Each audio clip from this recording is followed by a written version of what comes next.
Estamos de volta com o psicólogo Carlos Décimo, que vai nos falar mais sobre a síndrome da ansiedade generalizada e nos ajudar a compreender seu diagnóstico e tratamento. Carlos, essa síndrome, ela tem algum grupo que ela atinja mais, mulheres, homens, determinado grupo etário também? A prevalência do TAG, ele é 3% da população, né? Alguns estudos mostram um pouquinho mais, até 5%.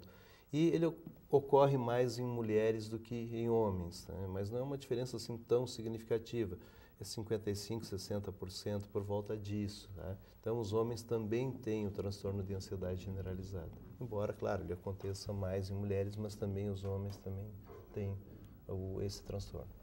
Quando a pessoa está com transtorno, ela tem só apenas prejuízos mentais ou também afeta o físico? Bem, para que ocorra o diagnóstico, se fechar o diagnóstico, como se diz, é necessário que ele tenha um prejuízo, né? Então, simplesmente a pessoa estar ansiosa não significa dizer que tenha o transtorno de ansiedade generalizada. Também é importante que tenha algum prejuízo na área acadêmica, funcional, quer dizer, acadêmica, profissional, nos relacionamentos, enfim. E, claro, ele provoca algumas problemas não só emocionais, como orgânicos. A gente poderia dizer assim, causa irritabilidade, ele causa fatigabilidade, mas também tensão muscular, né, dificuldade de controle do sono. Alguns outros sintomas que podem surgir, por exemplo, alguns pacientes têm casos de diarreia, né, pode acontecer sudorese também. Alguns, assim como aceleração de batimentos cardíacos, falta de ar, tonturas, já não são tão proeminentes nesse caso, mas também acontecem, né? Mas tem implicações realmente na parte orgânica.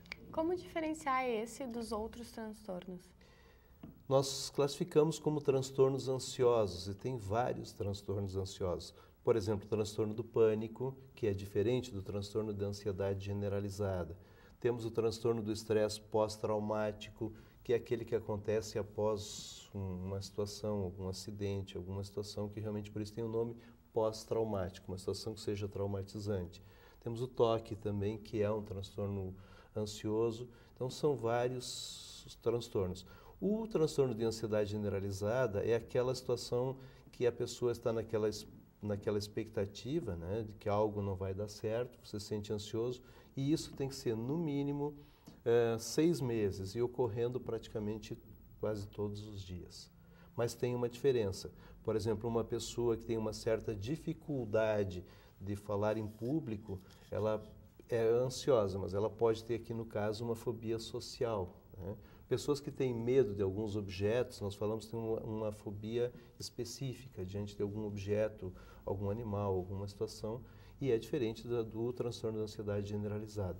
Embora o transtorno de ansiedade generalizada pode acontecer junto com outros transtornos, como, por exemplo, o transtorno depressivo, né? O transtorno de humor, o transtorno depressivo, pode também o paciente apresentar casos de transtorno de ansiedade generalizada. Ele surge como a gente chama de comorbidade, quer dizer, surge associado. E como é feito o tratamento? Bem, existe tratamento e é importante realmente que as pessoas procurem o tratamento.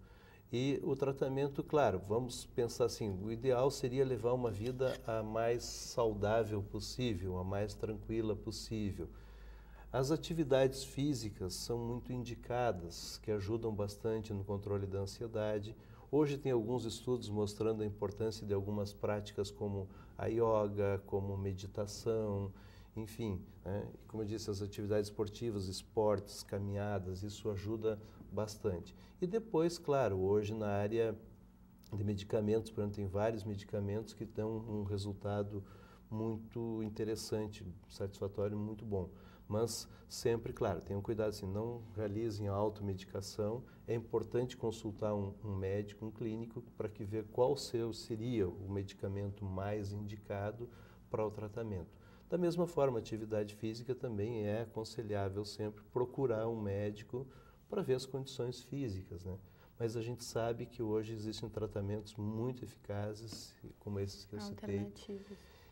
Alguns, assim, digamos, mais complementares, que a gente chamaria, né? Mas, assim, alguns são interessantes, como própria medicação. Mas, para isso, é importante que o médico saiba qual é a medicação mais indicada.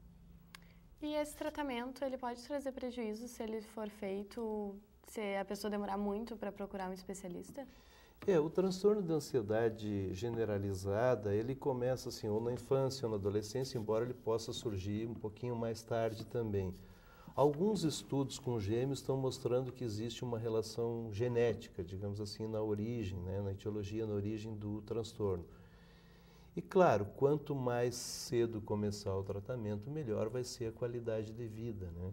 Porque quanto mais tempo vai passando, mais a pessoa vai ficando, não digo mais ansiosa, mas ela tem um desgaste maior em função da ansiedade, porque a ansiedade ela é limitante.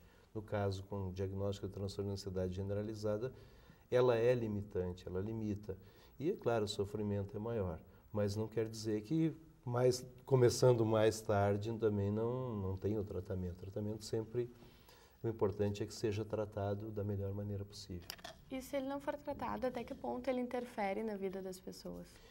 Se não for tratado, a pessoa vai ter mais dificuldades nos relacionamentos, mais dificuldades no trabalho, né? Vai ter algumas dificuldades nos relacionamentos, nas atividades de vida diária, enfim. E claro, com o desgaste, como a gente viu, assim, dos sintomas que apresenta a irritabilidade, a fadigabilidade, tensão muscular, às vezes a pessoa está sempre tensa, com dor no corpo, faz exames, não se encontra nada, e isso é mais associado com a ansiedade, que é típica do transtorno da ansiedade generalizada. Por isso que tem esse nome, transtorno de ansiedade generalizada, ele é geral, ele não é específico, como no caso do pânico, como no caso da fobia específica, né, como no caso do toque, enfim. Ela é mais generalizada. Pode ocorrer da pessoa tratar e depois de um tempo ela voltar? Olha, o tratamento, ele, digamos assim, o tratamento ele é constante, né? E considerando principalmente na época que nós estamos vivendo. Hoje nós recebemos muitas informações, nós temos muita coisa que nós temos que dar conta. E a ansiedade, ela é presente na nossa vida, até como uma entrevistada ali comentou, nos dias que nós estamos vivendo. Então, claro, a pessoa que tem mais tranquilidade, que é mais calma, ela consegue até lidar um pouco melhor com essa demanda que é muito grande. O paciente com TAG ele vai ter um pouco mais de dificuldade de lidar com essa demanda, visto que o mundo, digamos aí fora, já é ansiogênico, né? E como vem ao encontro de alguém que já tem essa ansiedade como sua característica, como transtorno que ele apresenta, ele vai ter mais dificuldades, né? Mas sempre deixando bem claro que a ansiedade ela é algo que faz parte da nossa vida. Não se pode pensar assim, não se pode viver sem ansiedade. E ela é positiva, como eu disse, até determinado limite, né? Tá bom. Agradecemos a presença do Carlos Décimo. Felizmente, nosso tempo terminou. Questão Saúde fica por aqui. Se você tem dúvidas sobre saúde ou sugestões de pauta, mande um e-mail para questãosaude@gmail.com ou nos siga pelo twitter.com. Questão Saúde. Nos vemos na próxima semana. Até lá!